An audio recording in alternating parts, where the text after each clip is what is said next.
Vamos lá. Bom, pessoas, a nossa aula de Química hoje basicamente vai estar atribuída, né, a um comportamento, a um estudo físico, né, um estudo das matérias. E aí a gente vai poder observar que a nossa matéria é exatamente tudo aquilo que contém massa e ocupa um espaço. Então, existem algumas características, né, importantes para descrever esse comportamento da matéria. Professor, Sim, Matheus, professor, pode falar, Matheus. pega aí, por favor, a Cecília e a Letícia. Eu entrei já, tô aqui. A Letícia falta agora. Homem, né? A Cecília. Cecília, doido, falta. Então, a matéria ela é atribuída no nosso universo de três formas, né? Então, nós vamos encontrar a matéria no seu estado sólido, no seu estado líquido, no seu estado gasoso. Essas três formas, esses três estados físicos, são importantes para poder descrever nesse comportamento no qual a matéria vai se encontrar no universo. Então, alguns conceitos são fundamentais, né? Então, quando ele faz aí a pergunta, é possível uma substância estar em mais de um estado físico ao mesmo tempo? Né? Existem algumas diferenças entre vapor e gás? Por que conseguimos cozinhar um alimento mais rápido utilizando uma panela de pressão? E por que as montanhas na água fervem abaixo de 100 graus? São características, né? São perguntas que nos questionam, principalmente porque analisa-se esse comportamento, principalmente é atribuído às moléculas. Então, quando nós falamos nessas moléculas estão associadas a esse estado físico, seja ele sólido, seja ele líquido ou seja ele gasoso, essas fases elas passam, né, por transformações, principalmente porque a temperatura e pressão são aí fundamentais para esse procedimento. Então, quanto mais temperatura, quanto mais calor, né, essas moléculas ganham, então mais agitadas elas vão ficar. E isso facilita o processo da mudança de estado físico.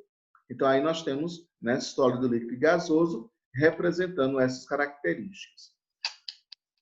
Então, o que vai ser uma substância sólida? A substância sólida, ela está basicamente atribuída de que os átomos, né, na sua constituição, as moléculas estão presas, estão ali juntas, unidas. Então, elas não têm um estado de agitação, né? Então, é muito pequena a movimentação delas, é quase inexistente.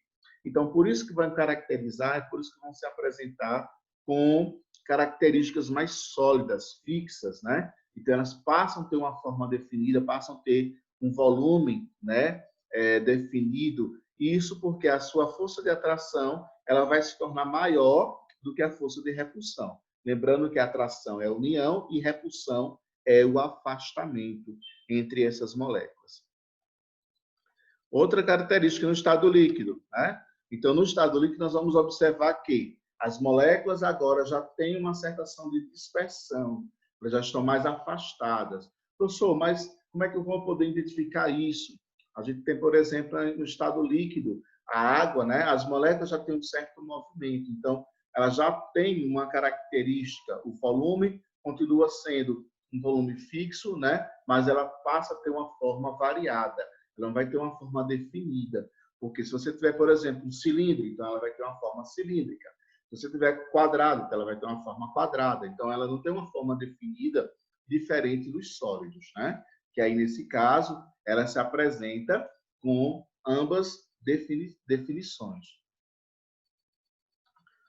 Vamos encontrar também, né, algumas características referentes à formação,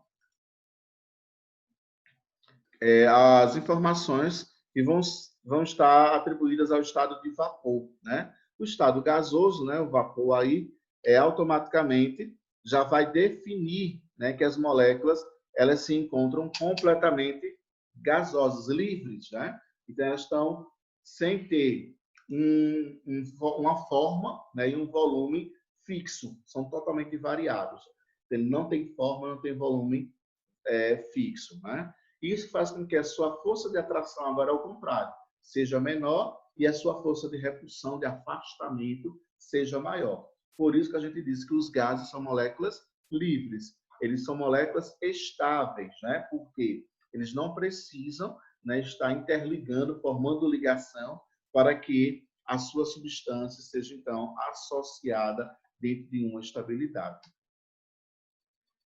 Vamos poder observar, né, ó, essa agitação, essas moléculas, ó, sendo movimentadas devido à agitação que elas possuem de acordo com a temperatura nelas inseridas, tá certo? Não esquecendo que aqui nós vamos encontrar uma temperatura muito elevada. Ô, professor, Sim? a repulsão e atração que o senhor disse sobre a parte gasosa, atração de quê?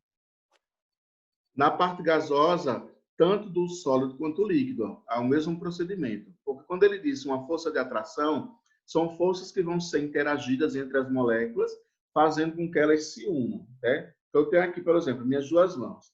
Então, quando existe uma força de atração entre as minhas mãos, as moléculas elas vão se unir, certo? Então, nós chamamos isso de força de atração. Quando existe força de repulsão, é uma força que vai atuar sobre elas para que elas possam se afastarem, certo? E isso vai ocorrer tanto nos sólidos, quanto nos líquidos, quanto nos gases. Só que nos gases, como as moléculas já estão livres, tá? Então essa força de atração é muito pequena, porque não tem como elas se unirem, porque já são livres. Então a força de repulsão é maior do que a força de atração. Deu para entender?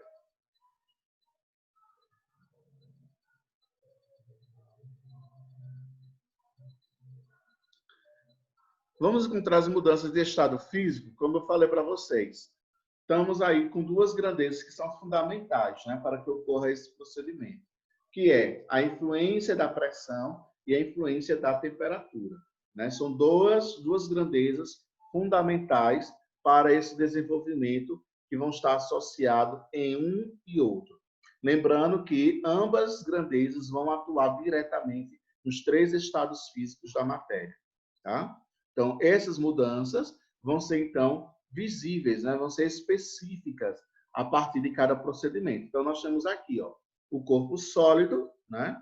Tá aqui, ó, quando ele sofre uma influência da temperatura, as moléculas do corpo sólido, elas vão se transformar em corpo líquido. Essa transformação do sólido para o líquido, nós chamamos de fusão. Veja que ele já coloca aqui, ó, absorve calor. Ou seja, se ele absorve, é porque ele está ganhando calor, tá? Então, o gelo aqui, ó, sólido, ele vai ganhar calor, por isso que ele vai derreter. Nesse derretimento, ele vai se tornar água líquida. Então, nós chamamos esse processo, essa transformação de fusão.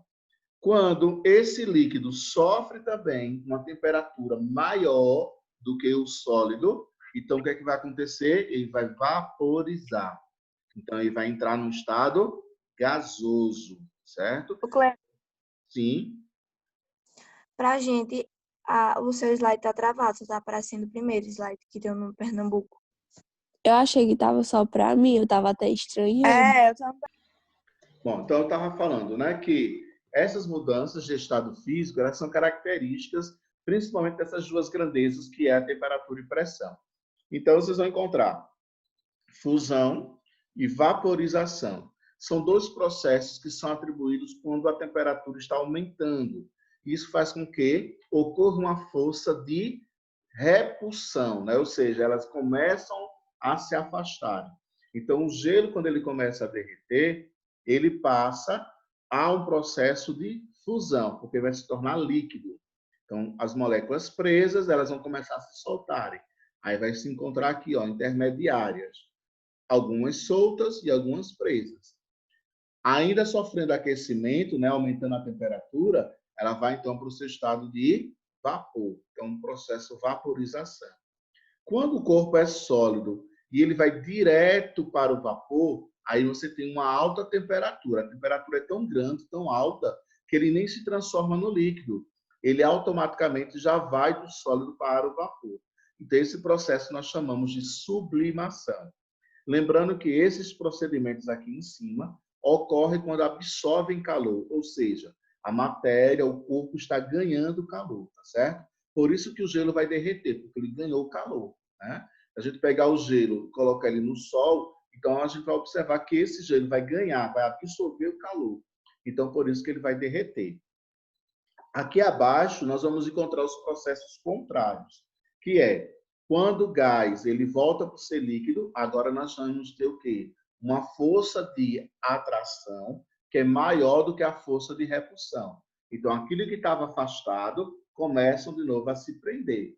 Aí, então, você tem condensação ou liquefação, que é a passagem do corpo do estado gasoso para o estado líquido, e nós temos a solidificação, que é o corpo do estado líquido para o estado sólido.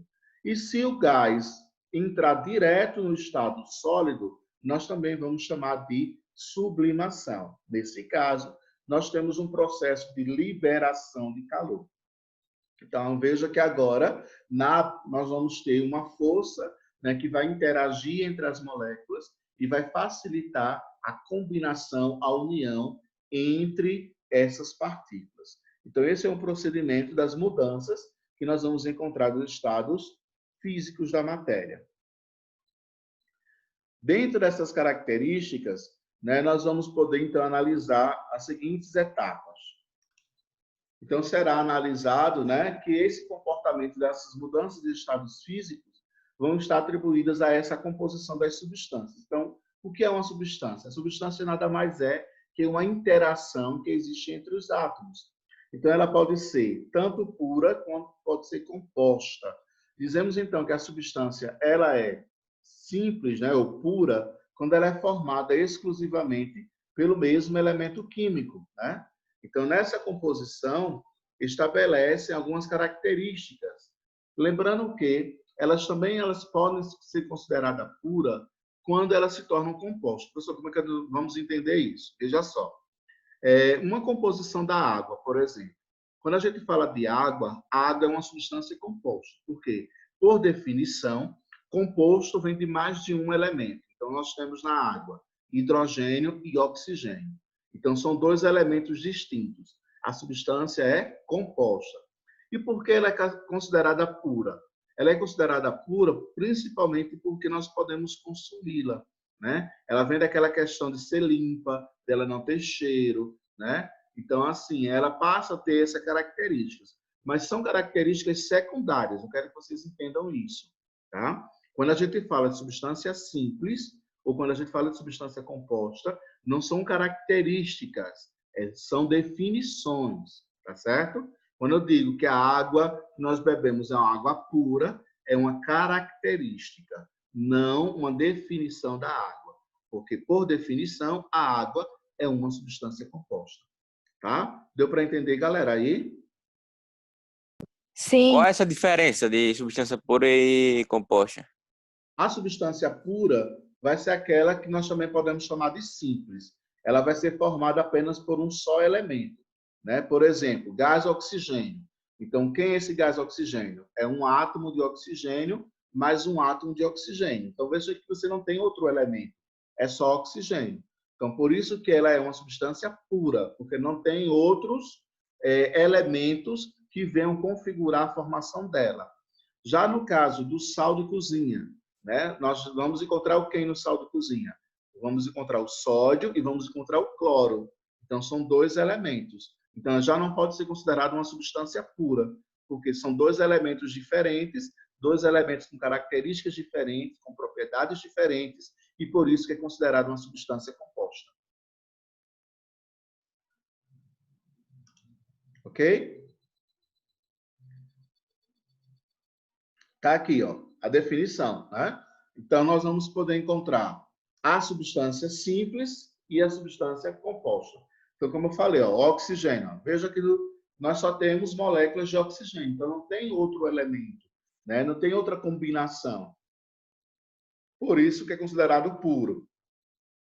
Já na substância composta, veja que você tem dois elementos diferentes, então já tem uma variação, tá? Aqui a gente já consegue alternar, já consegue modificar a molécula, a substância. Então, por isso que ela é dita composta. Vamos encontrar também um fator de alotropia, tá? Quero que vocês entendam que a alotropia nada mais é que as substâncias que são formadas pelo mesmo elemento químico, mas que se apresentam com características diferentes, tá? Então, é muito simples a gente poder identificar uma substância alotrópica. Como, professor? nós vamos observar que essas substâncias são formadas pelo mesmo elemento químico.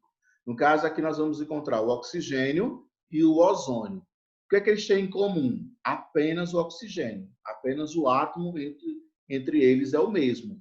Então, isso caracteriza também uma substância pura, certo? Uma substância simples. Mas são substâncias com características secundárias completamente diferentes, tá? Então, a única coisa que ele vai ter em comum é exatamente isso aqui. É como se a gente fosse analisar a questão dos gêmeos, né? Às vezes a gente tem os gêmeos bivitelinos, aqueles que não são idênticos, né? Mas são completamente diferentes. Mas o que é que eles têm em comum? A mesma formação genética, que é pai e mãe. Entendeu? Então, é essa forma que a gente vai encontrar das substâncias alotrópicas. Então, eles são formados pelo mesmo elemento químico, né? Mas vão apresentar características diferentes. Aí nós vamos encontrar algumas substâncias alotrópicas, né? Que é o caso do carbono, certo? A questão do enxofre, do oxigênio, tá? São outras substâncias que são associadas a essa combinação alotrópica. O fósforo, né? Então, são elementos que vão se apresentar dentro dessas características. Bom, misturas. O que vai ser uma mistura? Uma interação entre as substâncias.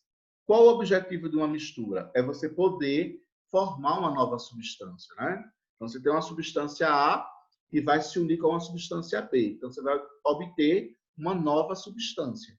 Então, essa interação, essa forma de agregação entre elas, vai, então, se caracterizar delas serem homogêneas ou heterogêneas.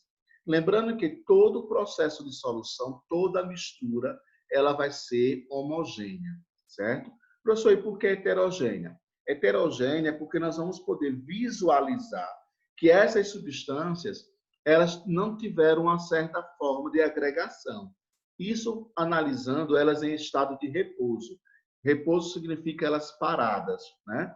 Então, se eu tenho uma substância parada e eu consigo visualizar que existem duas ou mais camadas entre elas, então ela vai ser considerada uma substância heterogênea, que é o caso daqui, ó. Então, vocês vão observar, nós temos o óleo, nós temos a água. Nesse procedimento aqui, ó, as moléculas não estão em movimento, não estão sendo agitadas. Então, por isso que elas se encontram em repouso. Então, em repouso, você pode dizer que a mistura ela vai ser heterogênea. Aqui em cima, nós temos o exemplo da água, né, com sal ou com açúcar, né? E aqui nós vamos poder descrever que elas tiveram uma certa forma harmoniosa, né? Então, a água conseguiu diluir. Então, você passa a ter uma configuração única. Aqui você não consegue visualizar, por exemplo, que existem duas substâncias, né? Aqui você não sabe dizer se tem sal, se tem açúcar, né? O que você colocou, se tem álcool. Aí você não consegue visualizar, simplesmente porque você passa a ter uma mistura homogênea, ou seja, elas tiveram afinidades, por isso que elas conseguiram se misturarem. Aqui na mistura heterogênea, o óleo e a água não tiveram afinidades, por isso que em estado de repouso, a gente consegue visualizar essas duas substâncias presentes. Aí nós vamos encontrar as fases. O que são fases? São as características, né? São os aspectos homogêneos que nós vamos encontrar de uma mistura. Se tiver uma fase só, né? Então elas conseguiram se misturarem. Se elas tiveram mais de uma fase, que é o caso aqui, ó, óleo, água e areia. São três componentes, são três fases, certo? As fases são os números de substâncias que vocês podem visualizar, certo? No caso lá, naquele exemplo anterior, aqui, ó, da água e o açúcar. Aqui nós temos uma fase só. Por que só é uma fase? Porque você não consegue ver a outra substância, só consegue ver uma. Então, por isso que é uma fase só. No caso da água e o óleo aqui, são duas fases, porque nesse caso você consegue visualizar a água e o óleo. As propriedades que vão ser, então, desenvolvidas, elas estão associadas de acordo com o tamanho dessas substâncias. Então, tanto as propriedades gerais, quanto propriedades específicas, quanto as propriedades organolépticas, elas vão estar atribuídas né, dentro dessas características, que é o que nós chamamos também de propriedades funcionais, né? Elas vão se caracterizar de acordo com cada mudança que ocorre, principalmente com essas substâncias, ou seja, analisando cada uma delas. E é exatamente isso que elas passam a ser descritas a partir das fases distintas de cada uma delas, que é o que nós vamos ver, então, como é que essas substâncias vão ser desenvolvidas a partir de um átomo.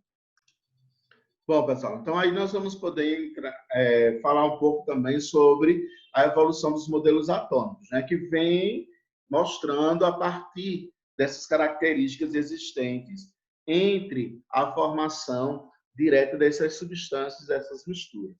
Então, nós temos, né, os modelos atômicos que foram associados principalmente aí, né, desde o surgimento das formas escritas, né, das ideias que foram postuladas do conceito do que era o átomo.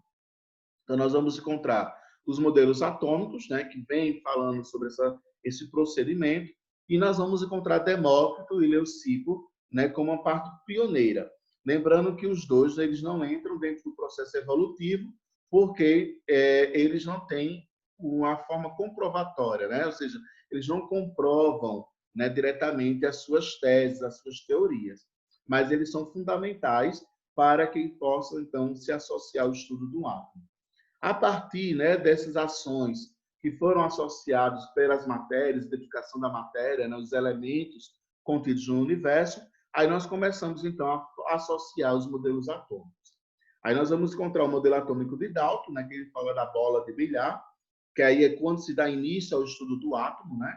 Então, ele passa a afirmar que o átomo é uma partícula maciça indivisível. Depois, nós temos um procedimento evolutivo, que é descobrir as cargas elétricas. Então, o modelo atômico de Thomson passa a associar a questão que ele chama de pudim de passas, né? Então, ele começa a descobrir que o átomo ele tem cargas elétricas. Essas cargas elas são definidas a partir do modelo atômico de Rutherford, que é quando ele começa a identificar radioatividade e, principalmente, associar essas três formas de radiação, alfa, beta e gama, e, principalmente, descrever a questão do comportamento dos elétrons. Então, ele passa a descrever que o átomo é constituído de duas cargas. As cargas positivas, chamadas de prótons, o núcleo do átomo, e as cargas negativas, que são os elétrons contidas na eletrosfera. O modelo atômico de Rutherford ele é associado como um sistema planetário, porque ele associa os planetas, né, de acordo com o sistema solar. Então, ele acha que o núcleo do átomo representa o Sol, que vai emitir essa luz, essa energia, e os planetas que estão girando em torno do Sol passam a ser, então, os elétrons que estão girando em torno do núcleo. O que nós vamos encontrar de erro nesse modelo atômico de Rutherford é que ele diz que esses elétrons estão girando em forma circular. Porém, o seu desenho não coincide com aquilo que ele fala. E aí nós vamos encontrar o modelo atômico de Bohr, né? Que, na verdade, Bohr ele é apenas uma configuração, né? Ele é apenas uma parte integrante dessa pesquisa de Rutherford, né? E onde ele observa que o átomo, né, ele tem essa carga elétrica, mas os elétrons não estão girando em forma circular, mas sim em forma de elipse.